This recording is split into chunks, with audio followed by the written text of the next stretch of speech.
Good morning students. In today's session we are going to study about the fifth chapter, that is the basic concepts of OOPS. OOPS is nothing but object oriented programming. The abbreviation of OOPS is object oriented programming. As you people can know that there are two types of programming.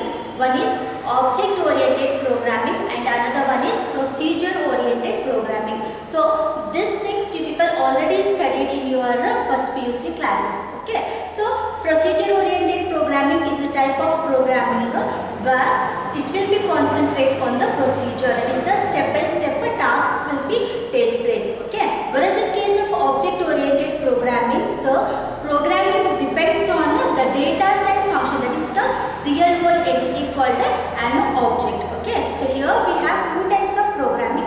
One is a procedure oriented programming, another one is a object oriented programming. Procedure oriented means it will be depends mainly on the procedure, means how the task will be executed, that is one by one.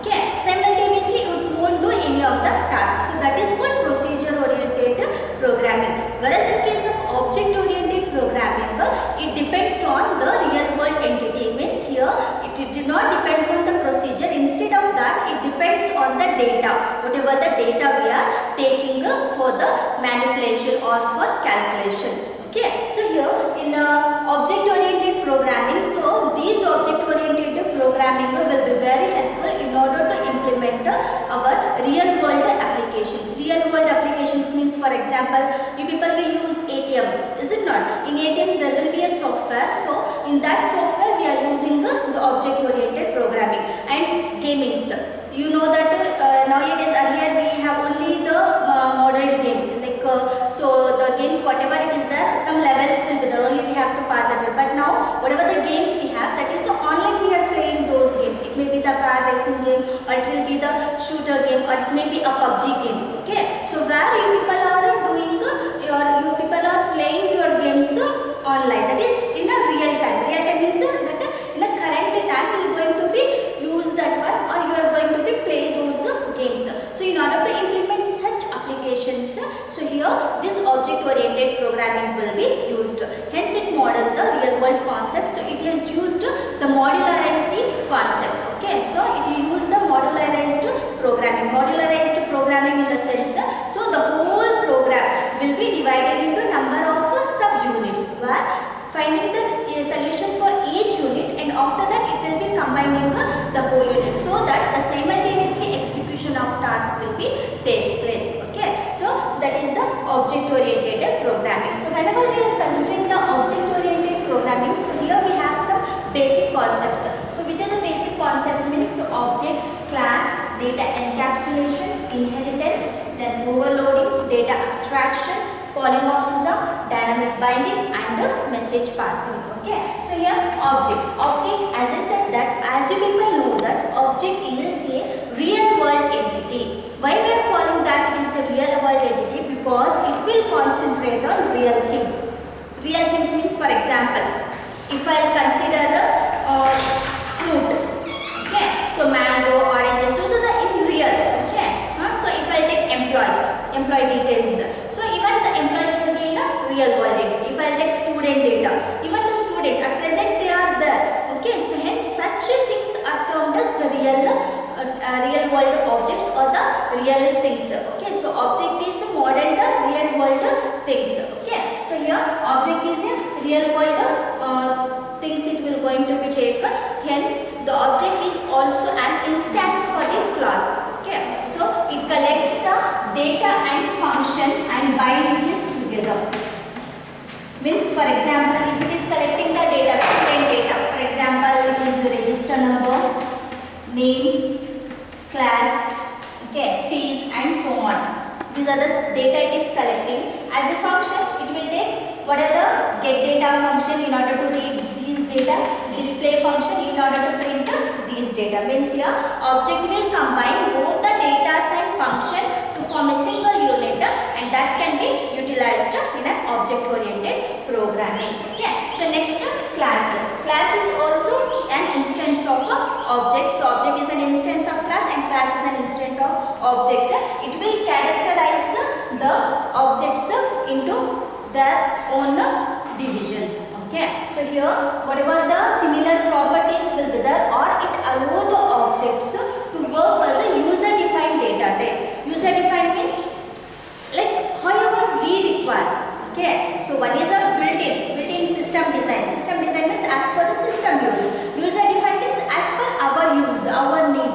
Okay, so here the class is used to enable those objects. Okay, so based on the user defined type, it will characterize the object as per the user defined requirements. Okay, so it will also be take the collection of data members and the member functions. Okay, class is a collection of data members and member functions, and it will also characterize the object to behave as a user defined type. So that is nothing but a class. Okay, so every class will be started with the keyword called class followed by the class name. Okay, so here then opening flower bracket. So here we have a data members I'll write dm, and member functions I'll write mf. Okay, data members and member functions, and the class is ended with semicolon. The semicolon indicates that it is the end of the class. Okay, so whatever the class we are creating, for that we are going to be collect the data members and the member functions, or the operations which will be performing on those data. Okay, so the next is data encapsulation. Data encapsulation means binding of data into a single unit or into a single module. Okay, binding of data and function both into a single module is called data encapsulation. You people have seen the capsules, right? Capsule means like in tablet you will get the capsule also, no? Okay, have you seen that one? If you open that one, you will not get a single type of medicine. You will get 2 to 3 collections of medicines, right? Sometimes it will be in the ball types. Okay, balls ಬಂದಿರುತ್ತೆ small medicine ball medicines ಇರುತ್ತೆ. So a balls ಏನಾಗಿತ್ತು ಒಂದೇ colour ಇರಲ್ಲ, different colors ಆಗಿರುತ್ತೆ. Okay, so that along with that, so you also have a liquid ನಲ್ಲಿ ಬರೀ ಒಂದೇ ಇರಲ್ಲ, ಅದು ಕಾಂಬಿನೇಷನ್ ಇರುತ್ತೆ. ಅಂದ್ರೆ ಸೊ ಕ್ಯಾಪ್ಸೂಲ್ ಅಂದ್ರೆ ಒಂದು ಬೈಂಡಿಂಗ್ ಥಿಂಗ್. ಸೊ ಅದು ಒಳಗಡೆ ಏನಾಗಿರುತ್ತೆ, ಡೇಟಾ ಹೈಡ್ ಆಗಿರುತ್ತೆ. ಅದೇ ತರ data encapsulation. Data encapsulation is one of the concept of hiding of data. Okay, so here the data security will be takes place so that no one can hack the data, no one can without permission, no one can utilize that data. So a data encapsulation is a process of binding of data and a function into a single module or into a unit, is nothing but data encapsulation. Okay, so next inheritance. Inheritance is a process of dividing or creating from the parent class, creating the new child class. Okay, so where the parent class is called a base class and the child class is called derived class. Inheritance is a process of creating a new class from the existing class by taking some or more properties of the parent class. Okay, that is the existing class. For example, if I take a class called car.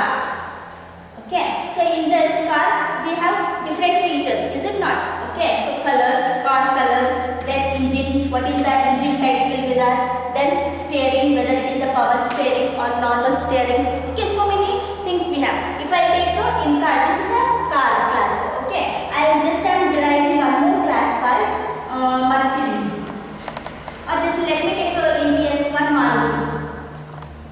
Okay, so if I take the Maruti, so here we will get the properties color also. Okay, this will be inherited. Okay, then engine will not be same for all the cars. Okay, Maruti engine is different, so that is the separate one, new feature will be added. So then steering, so here it has only the normal steering, we don't have any power steering in this. Okay, so here if I take this one, so here some of the features, see car and engine, color and engine will be inherited from the main class, that is an existing class, and a new class will be created with its own properties. So that is called an inheritance. Inheritance is a process of creating a new class by extracting some or all properties of the existing class along with its new properties. Got it? So next is overloading. Overloading. See, the word itself is saying overloading means performing more tasks.